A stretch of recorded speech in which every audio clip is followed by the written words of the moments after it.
नमस्कार, मैं हूं संजय शर्मा। आप देख रहे हैं 4 PM न्यूज नेटवर्क। पुणे गया हुआ था। पुणे में पत्रकारों की एक कार्यशाला थी, उसका मैं चीफ गेस्ट था। एक यूनिवर्सिटी में मुझे लेक्चर देना था। मैं जैसे ही लौटा, फ्लाइट से निकला, राजीव रंजन जी का फोन आया और उन्होंने मुझसे कहा कि माधवीपुरी जी जो सेबी के अध्यक्ष हैं, उनके पति का एक बहुत जबरदस्त मैटर है। सिंगल कम थे। मैंने कहा मैं ऑफिस जा रहा हूँ, सीधा आपसे बातचीत करता हूँ। तो मैं आज उनसे बातचीत जो करने जा रहा हूँ, क्योंकि शेयर मार्केट की बहुत सारा गड़बड़ झाला मुझे भी समझ में नहीं आता। अपन इतना जानते हैं कि कुछ पैसे लो, कुछ पैसे लगा दो, वो कम हो जाते हैं, ज़्यादा हो जाते हैं। लेकिन क्या-क्या होता है उसमें, एक सपोर्ट होता है और एक उसमें फ्यूचर होता है, ये सब टेक्निक मुझे नहीं पता। लेकिन जो बिज़नेस के पत्रकार हैं राजीव रंजन जी, एक इंटरनेशनल मैगज़ीन में काम करते हैं और बिज़नेस के बेहतरीन पत्रकार हैं। तो मैंने कहा मैं पहुँच के आज आपसे शेयर मार्केट के और माधवीपुरी बीच सेबी के अध्यक्ष पद से मोदी जी क्यों इतना डर रहे हैं, उनको हटा नहीं पा रहे हैं, इन सब मुद्दों पे मैंने बात करूँगा उनसे। तो आज की बातचीत रोचक होगी, आप ज़रूर सुनिएगा। उससे पहले आज का दिन मेरे लिए बहुत खुशी का दिन है। एक सपना था मेरा 4PM म्यूजिक को लॉन्च करने का कि एक म्यूजिक चैनल ऐसा बने, जिसमें पूरी देश की जो गरीब प्रतिभाएँ हैं, उनको मौका मिले। द मुंबई में बड़े-बड़े लोग गाना गाते हैं, एक गरीब को भी मौका मिले। हमने जब म्यूजिक चैनल बनाया, आप सब दर्शक जानते ही हैं, तो प्रयागराज का एक नौजवान का गाना मेरे पास आया, गाड़ी में गैरेज में गाड़ी धो रहा था। उसको मुंबई भेजा हम लोगों ने, उसको पूरा उसको गाना उसके लिए तैयार कराया, उसको रियाज़ कराया और वो शुभ दिन आ गया। आज उसका गाना रिलीज़ हो रहा है। आज 10 बजे, शनिवार को 10 बजे उसका गाना रिलीज़ हो रहा है। एक शहनवाज़ जो गाड़ी धो रहा था, बहुत गरीब घर का था, मुंबई तक की उसकी यात्रा पे लिखा हुआ गीत है, खुद शहनवाज़ ने गाना गाया है। मेरा बड़ी आपसे दरख्वास्त है कि ये उसका आप लिंक देख रहे हैं 4PM म्यूजिक का, इस चैनल को भी सब्सक्राइब करिएगा। शहनवाज़ के गाने को जितना आप अपने दोस्तों को भेज सकते हैं, ज़रूर भेजिएगा। एक गरीब को एक इतना बड़ा मुकाम मिल जाए कि किसी दिन फ़िल्म इंडस्ट्री का कोई आदमी आके उससे गीत गवाए और उसकी ज़िंदगी बदल सके। हमारी कोशिश रहेगी कि हम हर महीने ऐसे गरीब प्रतिभाओं को ढूँढेंगे, तलाशेंगे, उनके गीत जिनके अच्छे होंगे उनको बुलाएँगे और उनसे म्यूज़िक को बम्बई में रिकॉर्ड करा के फिर करेंगे। आपको लग रहा होगा कि कहाँ पॉलिटिकल बातों के बीच में मैं गीत संगीत की बात किया है, लेकिन मेरे दिल को शहनवाज़ मेरे ऑफ़िस में आया तो मैं उसको देख के मुझे बहुत अच्छा लगा। तो उसका गीत ज़रूर जाके सुनिएगा। ये लिंक दिख रहा है और अब चलते हैं राजीव रंजन जी के पास। आपसे रिक्वेस्ट है चैनल को जॉइन करना, सब्सक्राइब करना ना भूलें। चलते हैं राजीव जी से पूरी बात करने के लिए। 4PM न्यूज़ नेटवर्क में स्वागत है राजीव भाई आपका।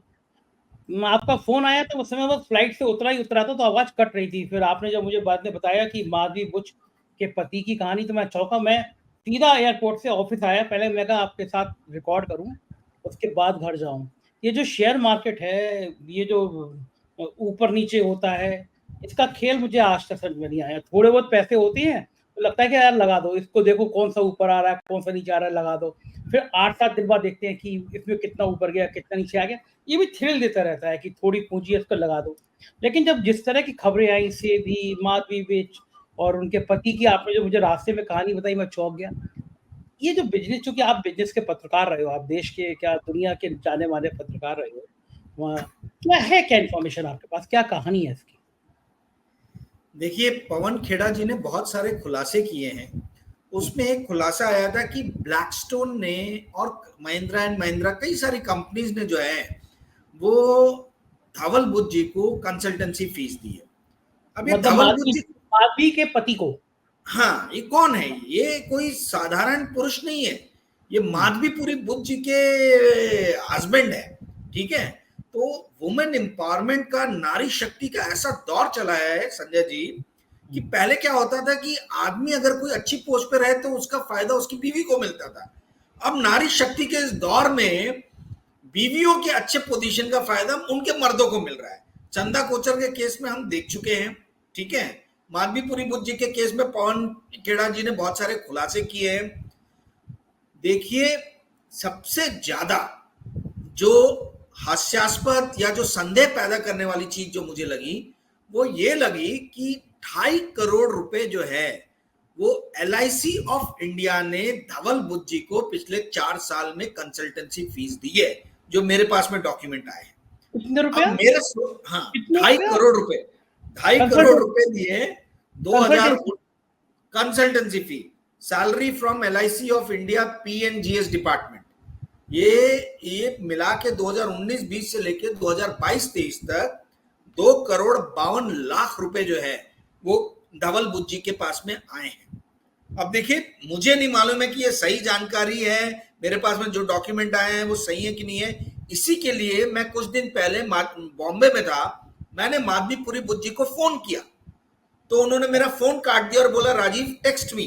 तो मैंने मैसेज किया उनको कि भाई मैं बॉम्बे में एक दिन के लिए आया हूं, आपसे मिलना चाहता हूं, परंतु उन्होंने उस मेरे मैसेज का कोई जवाब ही नहीं दिया। मैं इनको मौका देना चाहता था, इनकी आंखों में आंखें डाल के मैं प्रश्न पूछना चाहता था कि आप बताइए, आपके पति LIC को किस तरीके की कंसल्टेंसी दे रहे हैं, ये क्यों बात आ रही है? भाई आपके हस्बैंड, जब इनका ब्लैकस्टोन के साथ नाम जोड़ा गया तो एक खंडन या बोले जी क्लैरिफिकेशन आया माधवीपुरी बुज्जी की तरफ से, धवल बुज्जी जी की तरफ से, कि भाई वो जो है वो लॉजिस्टिक के एक्सपर्ट है, धवल बुज्जी जो है वो लॉजिस्टिक के एक्सपर्ट है। अब मेरे ये नहीं समझ में आ रहा कि भाई LIC, मतलब अगर ये वही LIC है जो हम सभी का जीवन ये करती है, बीमा करती है, तो LIC को ऐसा कौन सा लॉजिस्टिक एक्सपर्टाइज चाहिए? भाई मुर्दों को कहीं यहां से वहां तो लेके जाने का प्रश्न नहीं उठता है, तो किस तरीके का LIC को एक्सपर्टाइज चाहिए कि LIC ने पिछले 4 सालों में इनको 2,52,00,000 की फीस दे दी? माधवीपुरी बुज्जी से मैं सवाल पूछना चाहता था, परंतु उन्होंने मिलने से इनकार, उन्होंने जवाब ही नहीं दिया, इनकार तो छोड़िए, ठीक है।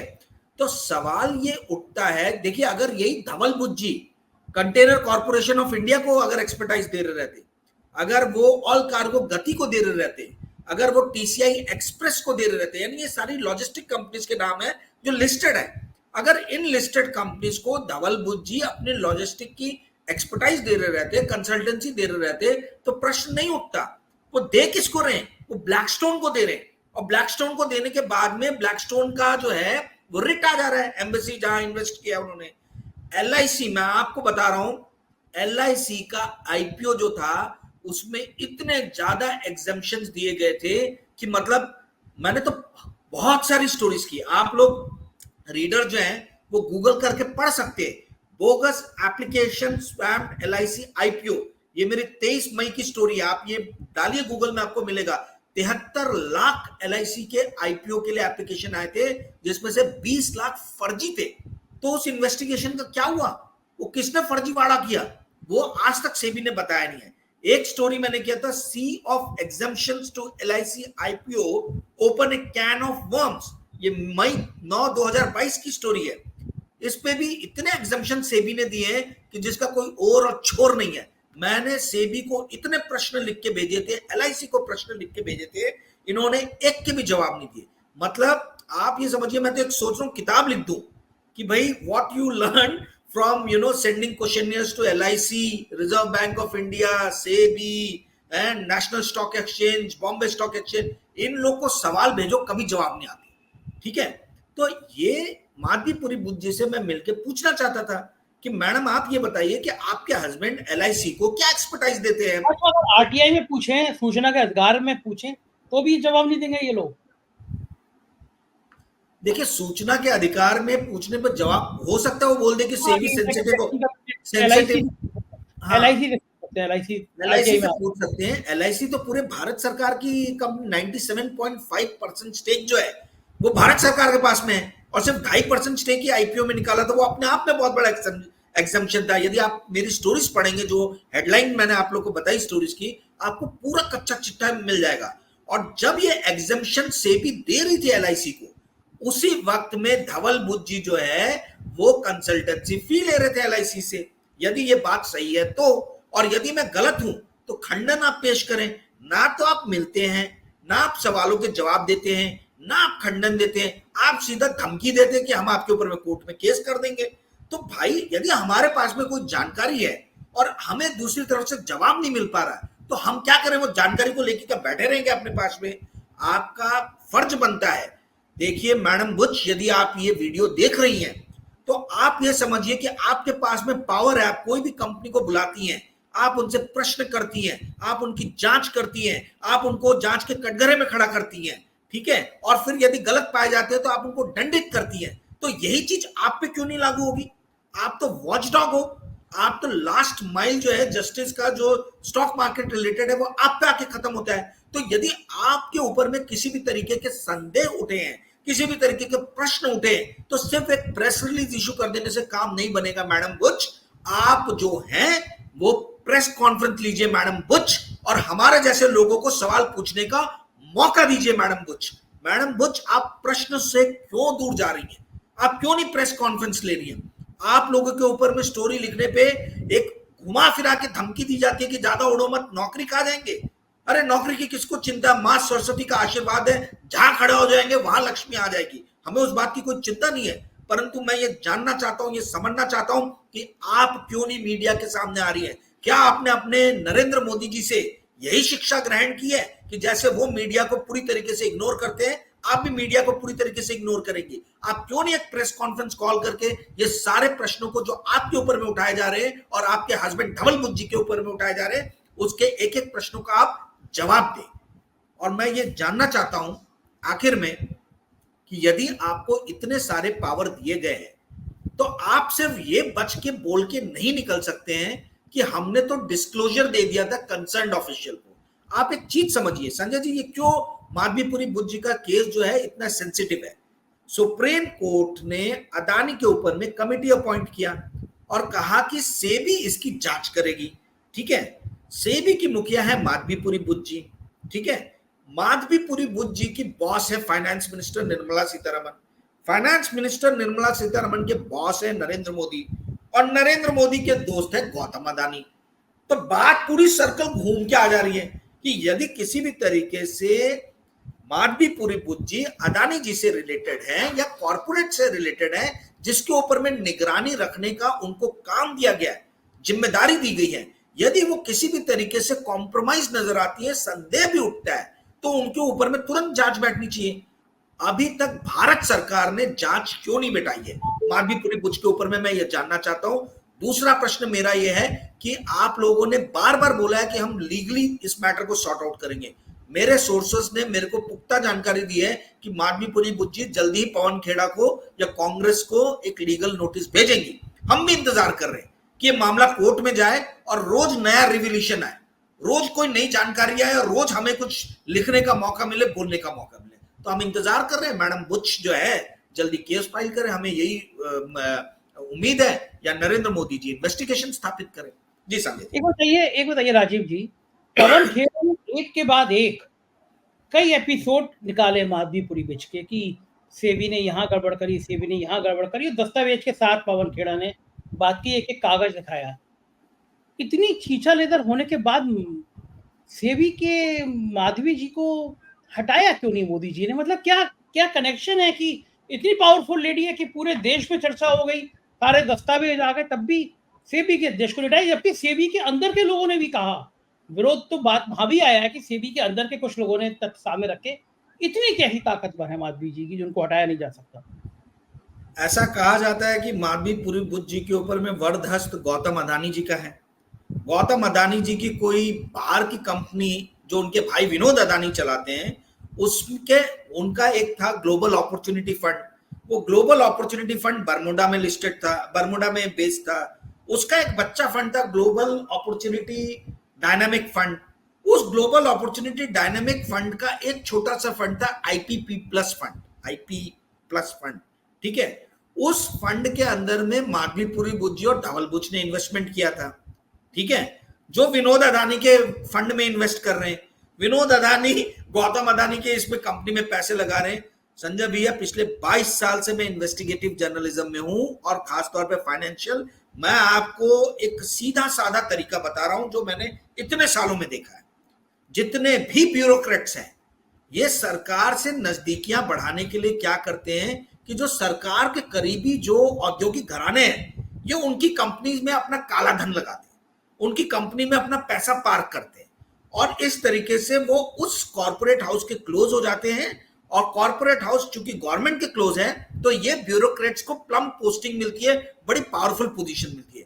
ये एकदम एक मतलब सीक्रेट वेपन है। जो भी आईएएस ऑफिसर्स देख रहे होंगे, जो नए बच्चे भी गए होंगे आईएएस ऑफिसर बनके, यही भैया तरीका है। आपके सीनियर लोगों ने बहुत आजमाया है, और ये 22 साल का मेरा एक्सपीरियंस है जो मैं आपको बता रहा हूं कि आप कोई औद्योगिक घराना पकड़ो, औद्योगिक घराने में अपना ब्लैक मनी पार्क करो जो गवर्नमेंट के करीब है, गवर्नमेंट खुद ब खुद आपका ख्याल रखेगी। ठीक है, मैं ये नहीं बोल रहा कि माधवीपुरी बुद्ध जी ने अपना कोई काला धन लगाया है, वो सफेद ही धन होगा, मैं इसमें बिल्कुल नहीं बोल रहा।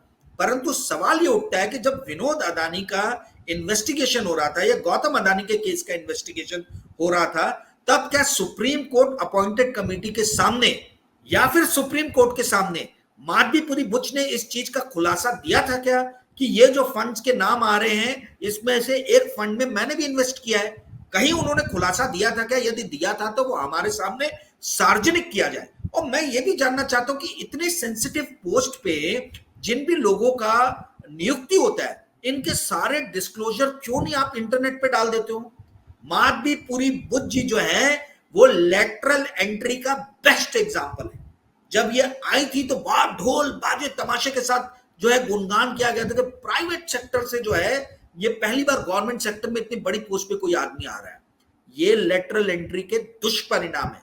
हमें नहीं मालूम है माधवीपुरी बुच जी सिंगापुर में इतने साल रही, वो अपने करोड़ों के साम्राज्य यानी करोड़ों की जो भी उनकी कंसल्टेंसी चल रही थी अगोरा पार्टनर्स के अंडर में, उसको छोड़ के वो क्यों 35 लाख की नौकरी उन्होंने 2017 में सेबी में पकड़ी?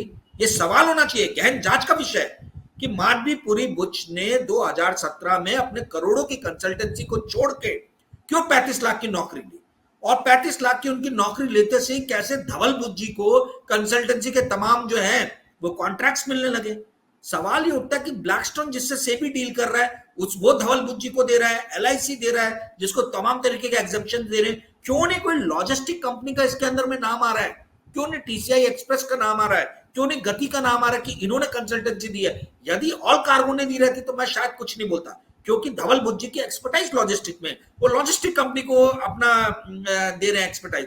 परंतु ये ऐसी ऐसी कंपनीज को जो है वो एक्सपर्टाइज दे रहे हैं जिनका लॉजिस्टिक से कोई लेना देना नहीं है। तो सवाल तो बनता ही है और जांच भी बनती है, क्यों नहीं भारत सरकार अभी तक जांच बैठा रही है?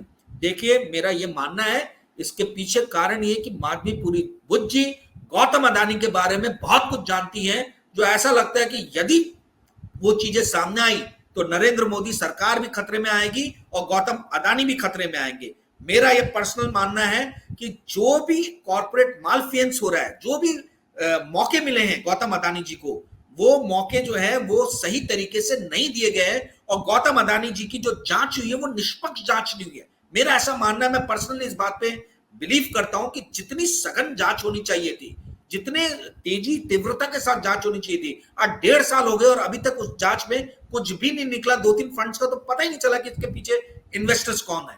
तो क्रोनिक कैपिटलिज्म के पीक के रूप में मैं गौतम अदानी को देखता हूं।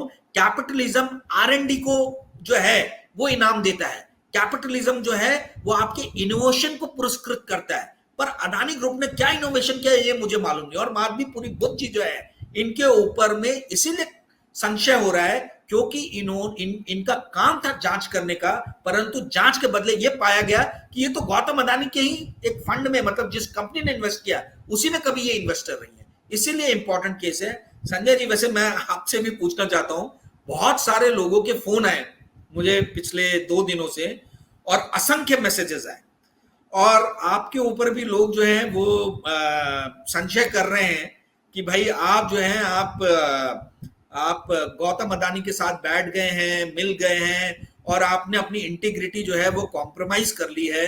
और बहुत लोगों ने मुझे शिकायत की और उन्होंने मेरा व्यू जाना कि आपका व्यू क्या है। मैं बोला जो मेरा 2023 में व्यू था वही मेरा 2024 में आज भी व्यू है, मेरा व्यू कोई बदला नहीं है। परंतु सवाल आपको लेके जो है वो इतने उठ रहे हैं कि मेरा ऐसा मानना है संजय जी, मैं आपका बहुत अच्छा दोस्त हूँ, छोटा भाई हूँ, मेरा ये मानना है, व्यक्तिगत रूप से मानना है, मैं एकदम से अनएक्सपेक्टेडली आपको ये क्वेश्चन दाग रहा हूं, परंतु मेरा ये मानना है कि आपको इस चीज पे सफाई देनी चाहिए, क्योंकि मैं लोगों के फोन उठा के और मैसेजेस देख देख के परेशान हो गया हूं, मैं उनको सफाई दे के परेशान हो गया हूं। कृपया करके इस चीज पे थोड़ा सा अपना दृष्टिकोण डालें, अपना विचार रखें कि जो आपने 2-3 दिन पहले वीडियो बनाया था वो क्या सोचकर क्यों बनाया था। जी संजय जी। भाई, मैं हालांकि मैं विषय में बिल्कुल नहीं बोलना चाहता था, क्योंकि मेरा अपना व्यक्तिगत जिंदगी में ये मानना है कि आप जो कर रहे हो वो खुला किताब है। ऐसा कोई ऐसा आचरण होना चाहिए जो मैं हमेशा शो में भी कहता रहता हूँ कि खुली किताब होना चाहिए। अगर गौतम अडानी से डील हुई होती, अगर गौतम अडानी से डील है, या अगर गौतम अडानी से डील होने की संभावना है, जैसे मेरे कुछ मित्र बहुत महीनों से ये बातें फैला रहे हैं, तो क्या राजीव रंजन सिंह मेरे शो में आ सकते थे? आप वो पत्रकार हो जिसने देश में गौतम अडानी के खिलाफ सबसे ज्यादा रिपोर्टें छापी। आप वो पत्रकार हो जिसने गौतम अडानी के खिलाफ सबसे ज्यादा लिखा है, और आप महीनों से मेरे साथ हो। गौतम अडानी का जो वीडियो मेरा बहुत विवाद में है, उसके दूसरे या तीसरे दिन आप मुझसे बात कर रहे थे, आपने गौतम अडानी के खिलाफ बोला। रिकॉर्डेड प्रोग्राम था, मैं वो लाइन काट सकता था, क्या काटा? नहीं काटा। हमारे अखिल चौबे जी आते हैं, जिस दिन वीडियो हुआ, तुम बड़े भावुक इंसान है, बड़े अच्छे इंसान है, वो जगह कह के बैठ जगह वीडियो में कह रहे थे, मैंने सुना, मैं मुस्कुरा कर रह गया कि मुझे बड़ा दुख हुआ कि आज संजय जी को मैंने देखा और मेरे को उम्मीद नहीं। अगले दिन वो मेरा एक प्रोग्राम रिकॉर्डेड करते हैं, उन्होंने गौतम अडानी के खिलाफ बोला, ये मेरे वीडियो आने के अगले दिन है। मेरी टीम ने कहा कि ये बहुत ज्यादा गौतम अडानी के खिलाफ बोल के गए। मैं कहा लगाओ ना, डेमोक्रेसी इसी को कहती है। जिस दिन मैंने गौतम अडानी के पक्ष में कथित रूप से बोला, उसके अगले दिन 24 घंटे के अंदर अखिल स्वामी का गौतम अडानी के खिलाफ मेरे प्लेटफॉर्म पे गया। मैं रोक सकता था, और गौतम अडानी से डील जब होगी तो क्या होगी? यही तो होगी कि भाई मोदी जी के खिलाफ खबर मत छापो। क्या देश में हमारे चैनल से ज्यादा इस सरकार पर रोज किसी ने वीडियो बनाए हैं? एवरेज नेशनल चैनल पर 4PM नेशनल पे 20 से 22 का एवरेज होता है। 20 में 19 वीडियो मोदी सरकार के खिलाफ होते हैं। क्या कभी किसी और का हुआ? पिछले 1 महीने का ट्रैक रिकॉर्ड देख लीजिए, पिछले 2 महीने का ट्रैक रिकॉर्ड देख लीजिए। हमारे यहाँ डिबेट हो, शो हो, हर दूसरे दिन किसी ना किसी व्यक्ति ने किसी संदर्भ में गौतम अडानी के खिलाफ बोला है। एक जने बैठ जाए ना, बड़े भावुक दर्शक होते हैं। मुझे भी बड़ा दुख सा हुआ, कुछ बड़े सेंटीमेंट टाइप के मैं कमेंट देख रहा था कि संजय जी अपनी स्थिति साफ करिए। मैंने कहा बिल्कुल, मुझे कुछ आपने पूछ लिया, मैं बता दिया, वरना मुझे लगा बताने की जरूरत नहीं है। मैं अपना काम करता रहूंगा, मैं अपने वीडियो बनाता रहूंगा, मेरे वीडियो ही तो मेरी पहचान है। देखते रहेंगे, समझ में आ जाएंगे कि अडानी से डील है तो क्या मैं मोदी की तारीफ करने बैठ गया, सरकार की तारीफ करने बैठ गया? दूसरी बात, राजीव जी, इस देश के जितने पत्रकार हैं, एक जने ने मुझसे कहा, सीनियर आदमी, दिल्ली के थे पत्रकार, उन्होंने कहा यार ये सब चीजें तुम क्यों परेशान रहते हो इतना? राजीव भाई, आपके माध्यम से दर्शकों से कह देता हूं, जरा ये मालूम कर लीजिएगा, जो बहुत तकरीरें देते हैं, बड़ी बड़ी भाषण देते हैं, क्या किसी के खिलाफ सरकार ने आर्थिक अपराध अनुसंधान की जांच सेटअप करी? मेरे खिलाफ करी। मैंने तो मंच पे, आप उस कार्यक्रम में थे, मंच पे बोला, ऑन रिकॉर्ड बोला कि मुझसे सरकार ने कहा कि 10 करोड़ रुपए साल का विज्ञापन लो, जवान बंद रखो। मेरे खिलाफ हुई, किसी पत्रकार के खिलाफ नहीं हुई है। ईओडब्ल्यू की जांच मेरी जानकारी में तो नहीं है, जो पहले 25-30 लोग हों उनमें किसी के खिलाफ हुई हो। मेरे खिलाफ यूपी सरकार ने भारत सरकार को लिखा इनकी ईडी की, इनकम टैक्स की जांच करा ली जाए। मेरी पत्नी के खिलाफ उत्तर प्रदेश के एसटीएफ ने के एडीजी ने मानहानि का मुकदमा, क्रिमिनल डिफॉर्मेशन सूट दायर किया। मेरे और मेरी पत्नी को जमानत करानी पड़ी। मेरा सरकारी मकान उत्तर प्रदेश में 500 पत्रकार रहते, केवल मेरा खाली खड़ा है। मेरे ऑफिस पे हमला हुआ, किसने झेला ये बात? मैंने झेली, और इस झेलने के बाद लोग टूट जाते हैं। मुझसे कहा गया कि तुम्हारी हत्या हो सकती है, पुलिस वाले ने कहा। मेरे घर पर जितना लोन था उससे दुगना मैंने अपना इंश्योरेंस कराया कि मैं मर जाऊं तो बच्चे सड़क पे ना। क्या इसके बाद भी मुझे सफाई देनी पड़ेगी? ये बात मैं पहले भी कई बार कह चुका, और इसके बाद भी मुझे सफाई देनी पड़े तो मुझे कोई जरूरत ही नहीं है यूट्यूब चलाने की। कोई मकसद नहीं है राजीव भाई। कोई हम बार बार अपना अपना सत्यापन करेंगे। अब कुछ लोगों को मजा आ रहा है मेरे ऊपर वीडियो बना के, अगर अपने वो व्यूज लेना चाहते हो लें, बहुत अच्छी बात है। बड़े भारी पत्रकार हैं, हमें सिखाया उन्होंने, हमें हमारी टीआरपी बनाई। खुद के चैनल पे तो सालों में 10 लाख सब्सक्राइबर ना हुए, हमें टीआरपी सिखाई।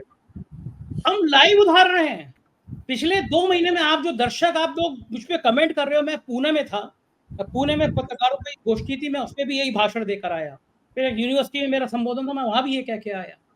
आप मेरी बात पे यकीन मत करिए ना, पिछले 2 महीने का 4PM का एक वीडियो उठा के सुनिए, थोड़ा टाइम खर्च करिए, और पिछले 2 महीने में 50 बार अगर गौतम अडानी के खिलाफ खबर ना गई हो तो मैं चैनल बंद कर दूं।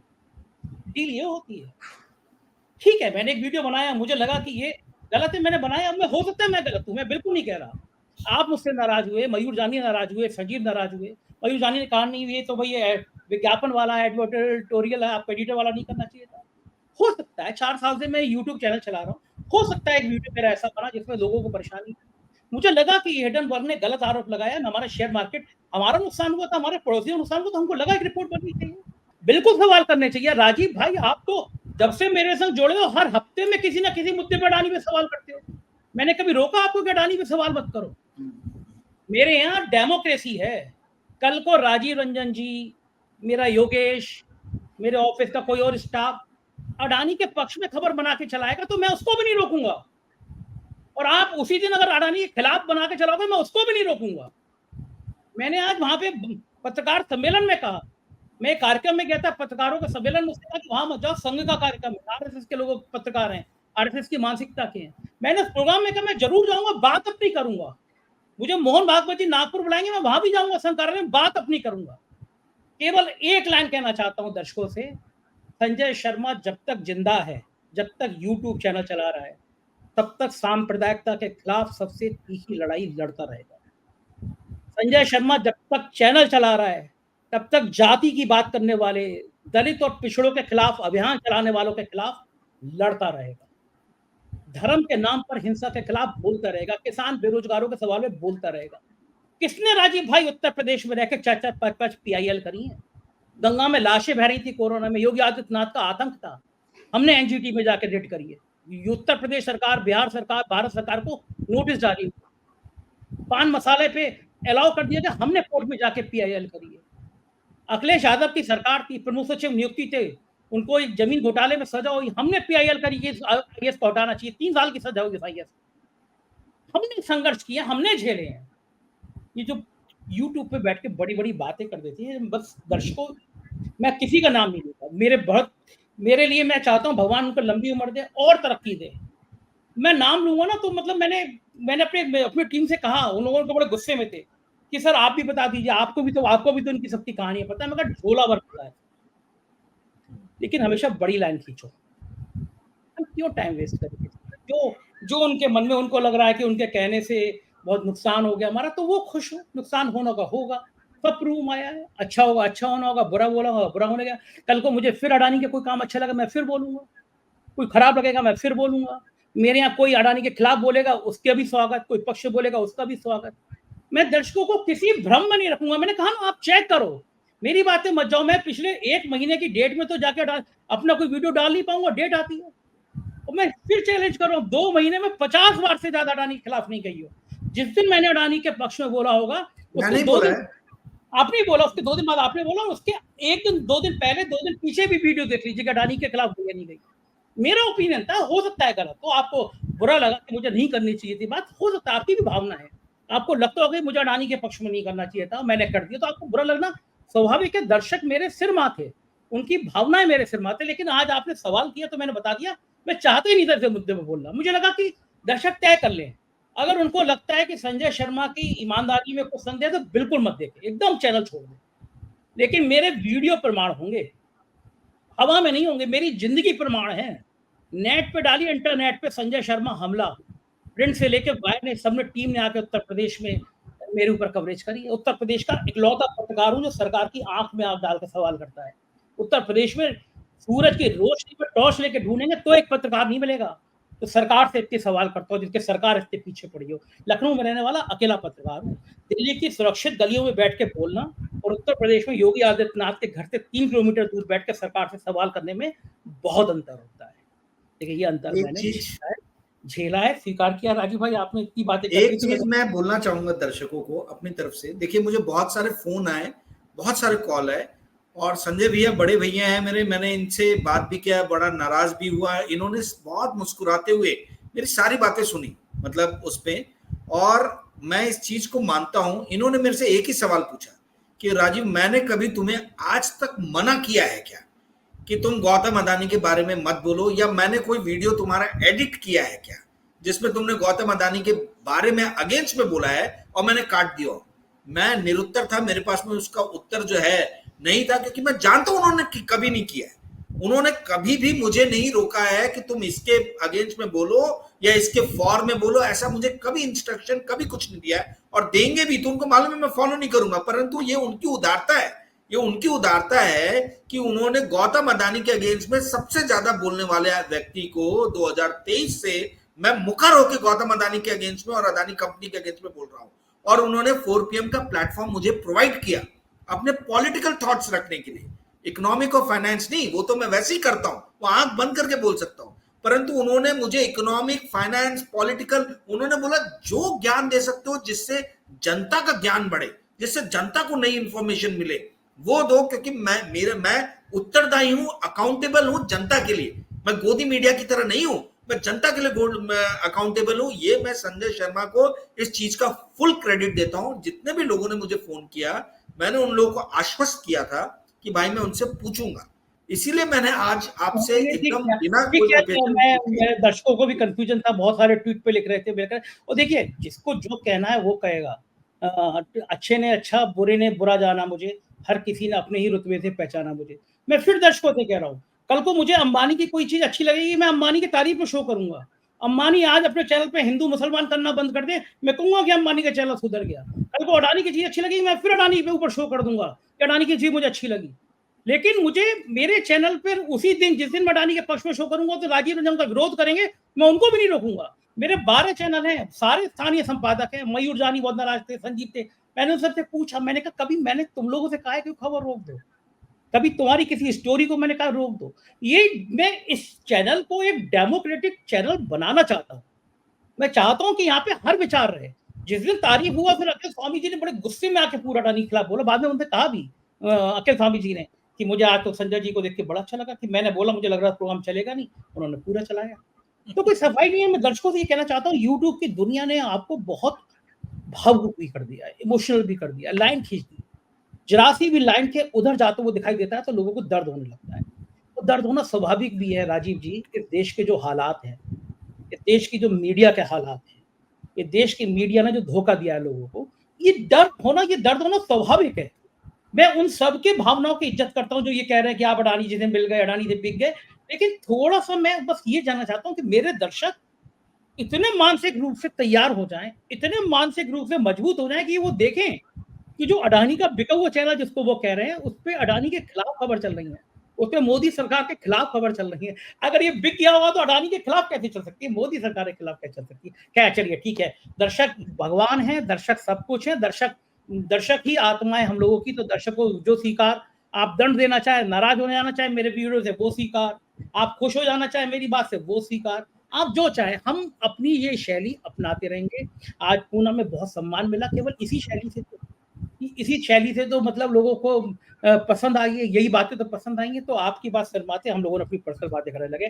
दूसरी चीजों मुद्दे पे आता हूँ। थोड़ी सी आपसे राजनीति बातें करने में भी मुझे मजा आता है। आज बहुत सारी पर्सनल बातें हो गई। मुझे ये बताइए, कश्मीर में प्रधानमंत्री जी ने बड़ी बड़ी बातें करी कि पहली बार कश्मीर में इतना मतदान हुआ, ये गवाही है कि आतंकवाद खत्म हो गया। 100 दिनों में इतने बहादुर सैनिक मारे गए, हमारे आतंकियों ने इतने बहादुर सैनिक मारे, सरकार ने एक शब्द नहीं कहा। मैं प्रधानमंत्री जी का ट्विटर अकाउंट देख रहा था कि जितने सैनिक मारे हैं, हर सैनिक के लिए एक ट्वीट तो बनता है देश के प्रधानमंत्री का। अभी मैं फ्लाइट में मैं कभी भी कुछ अच्छे वीडियो डाउनलोड कर लेता हूँ, मूवी का शौक है तो मूवी भी डाउनलोड कर लेता हूँ। मैं भी 1971 भारत पाकिस्तान का युद्ध की एक पिक्चर है उसी नाम से, मैं पूना से यहाँ तक 2.5 घंटे की फ्लाइट थी, तो मैं वही पिक्चर देखते हुए आया। उसमें यही था कि नेता जो होते हैं सत्ता के लिए युद्ध कराते हैं और फिर बाद में युद्ध रुक जाता है, लीली लाशें बचती है दोनों तरफ से। क्या एक सैनिक जो देश के लिए शहीद हो गया, सीमा पे शहीद हो गया, देश के प्रधानमंत्री को एक ट्वीट करना भी याद नहीं आया? उनको ये लगा कि 100 दिन में उनको 22-23 ट्वीट करने पड़ेंगे, देश सवाल पूछेगा कि 100 दिनों में 23 लोग मर गए, आप कर क्या रहे हैं? इसलिए ट्वीट तक नहीं किया। और वहां जाके इस हद तक ये बयान देना कि आतंकवाद खत्म हो गया इसीलिए वोट पड़ रहे हैं। मेरे पास में ये सूचना है, वोट इसलिए पड़ रहे हैं, घाटी के लोग जवाब देना चाहते हैं कि आपने जिस धारा 370 को हटाने के बाद आतंकवाद खात्मे की बात की थी, पहले आतंकवाद घाटी में था, आपके कुकर्मों की वजह से वो जम्मू में भी आ गया, आतंकी घटनाएं जम्मू में भी होने लगी। मैं कश्मीर जाने का प्लान कर रहा हूँ, कश्मीर में जाके रिपोर्टिंग करूंगा। आज ही लौटा हूँ, कल का दिन रुकूंगा, शायद होता है परसों कश्मीर जाऊँ, कश्मीर में देखूँ हालात है। लेकिन राजीव जी, प्रधानमंत्री का ये आचरण इस सैनिकों के प्रति सैनिक परिवारों के प्रति क्या संदेश देता है? क्या प्रधानमंत्री के अंदर संवेदना नहीं है? देखिए, प्रधानमंत्री बोलना नहीं चाहिए क्योंकि वो हम सबके प्रधानमंत्री हैं, परंतु प्रधानमंत्री जी का अगाढ़ जो विश्वास है, वो सिर्फ उन्हीं घटनाक्रम में जहां से उनको मार्केटिंग माइलेज मिलता है। ठीक है, यदि मार्केटिंग माइलेज उनको मिल सके किसी भी तरीके से ट्वीट करके तो वो जरूर करेंगे, और यदि नहीं मिलेगा तो वो नहीं करेंगे। ये आप मतलब आप इसको अच्छा मान ले बुरा मान ले, आई मीन मुझे नहीं मालूम आप इसको कैसे लेंगे, परंतु ये दर्शाता है ट्रांजैक्शनल बिहेवियर का, ट्रांजैक्शनल माइंडसेट का, कि मुझे किसी चीज से क्या फायदा होगा, उसी हिसाब से मैं अपने क्रियाकलापों को जो है वो अंजाम दूंगा। नरेंद्र मोदी जी ने जो 370 हटाया और उसके बाद जो जिस तरीके की घोषणाएं की थी, आज वक्त है कि देश उनसे तकाजा करे, देश उनसे पूछे कि जो आपने उस वक्त इतनी बड़ी बड़ी घोषणाएं की थी, उन घोषणाओं के अनुरूप कितनी चीजें हुई और कितनी चीजें उसके विपरीत हुई। ये प्रश्न तो, ये अकाउंटेबिलिटी तो फिक्स होनी जरूरी है। दुख की बात यह है संजय जी कि ये अकाउंटेबिलिटी फिक्स होती है मीडिया द्वारा, और इस देश का जो मीडिया, जो मेन स्ट्रीम मीडिया है, ये प्रश्न नहीं पूछता। ये प्रश्न आज भी राहुल गांधी से पूछेगा, ये प्रश्न आज भी मुलायम सिंह यादव के जो सुपुत्र अखिलेश यादव उनसे पूछेगा, ये प्रश्न जो है आज भी लालू यादव से पूछे जाएंगे या उनके सुपुत्र से पूछे जाएंगे, परंतु प्रश्न जो है वो सरकार से नहीं पूछे जाएंगे। क्योंकि अब जो है आपने बहुत सही कहा कि इस देश में एक क्लियर विभाजन हो गया, एक लकीर बन गई है, और हम मीडिया के लोग भी उसके पार्ट बन गए हैं। हमें जहां सवाल करना चाहिए, जो हमारी कर्तव्य निष्ठा को प्रदर्शित करे, हम उस चीज की अवहेलना करते हैं। ये बनता है नविका कुमार का, रूबिका लियाकत का, अर्नब गोस्वामी का, अमन चोपड़ा का, और इन सब के बॉस, गोदी मीडिया के बॉस रजत शर्मा जी का, कि वो अपने सेट पे बुला के नरेंद्र मोदी से प्रश्न करें। कभी आपने आपकी अदालत में या जनता की अदालत, जो भी उनका प्रोग्राम है, कभी देखा है, कभी सुना है कि उन्होंने बुला के उनसे ये प्रश्न किया हो कि भाई आपने इतनी बड़ी बड़ी घोषणाएं की थी कश्मीर में, उसका अंजाम तो हुआ नहीं जैसा आपने कहा था, तो आप कहां विफल रहे? जहां भी विफलता के सवाल है वहां अर्नब गोस्वामी मौनी बाबा बन जाते हैं। जहां भी विफलता का सवाल उठता है वहां पर शर्मा जी जो है वो मौनी बाबा बन जाते हैं। वहां रूबिका लियाकत गायब हो जाती है, अंजना ओम कश्यप गायब हो जाती है, नविका कुमार गायब हो जाती है। आप क्यों नहीं नरेंद्र मोदी से विफलता का कारण पूछते? देखिए, यूट्यूब का यही फायदा है, यदि एक वीडियो आपका लोगों को पसंद नहीं आया तो लोगों ने आपको कटघरे में खड़ा कर दिया, और उसका फायदा उठाने के लिए कई और दूसरे यूट्यूबर्स आ गए। ठीक है, और हमारे जैसे लोगों से भी जनता ने प्रश्न पूछे कि आप संजय जी से जुड़े हैं तो आप जवाब दीजिए। उन्होंने हमको भी कटघरे में डाला, पर किस दिन नविका कुमार को कटघरे में डालेंगे? किस दिन अर्नब गोस्वामी कटघरे में आएगा? किस दिन जो है वो अमन चोपड़ा से प्रश्न किए जाएंगे? किस दिन अंजना ओम कश्यप से प्रश्न किए जाएंगे? और किस दिन इस पूरे गोदी मीडिया के बॉस रजत शर्मा से प्रश्न किए जाएंगे कि आप ये बताइए कि क्यों नहीं आप मोदी जी से उनकी विफलताओं पे प्रश्न पूछते हैं? क्यों नहीं आप भाजपा की विफलताओं पे प्रश्न पूछते हैं? क्यों नहीं आप अमित शाह से एक प्रश्न पूछने के बाद में उसका काउंटर क्वेश्चन करते हैं? संजय शर्मा से तो सवाल होता है, राजीव रंजन सिंह से भी सवाल होता है, इनसे कब सवाल पूछेगी इस देश की जनता? मुझे ये जानना है, मुझे ये समझना है। जी संजय। बिल्कुल ठीक है, वो वक्त आएगा जब जनता जरूर सवाल करेगी, जनता ये सब जानती है। बहुत बहुत शुक्रिया राजीव भाई, आपने इतना समय दिया, विस्तार से समझाया। किसी और दिन फिर हम शेयर मार्केट पे और आपसे बात करेंगे, हमारे शेयर उल्टे पुल्टे क्यों होते हैं इस पर भी बात करते रहेंगे। शुक्रिया, थैंक यू। ये थे राजीव रंजन जी, और कैसी लगी बातचीत जरूर बताइएगा। आज थोड़ा इमोशनल टाइप की बातें भी हो गई तो लंबा हो गई बातचीत, लेकिन आपके जवाब की प्रतिक्रिया का इंतजार रहेगा। बहुत बहुत शुक्रिया, थैंक यू।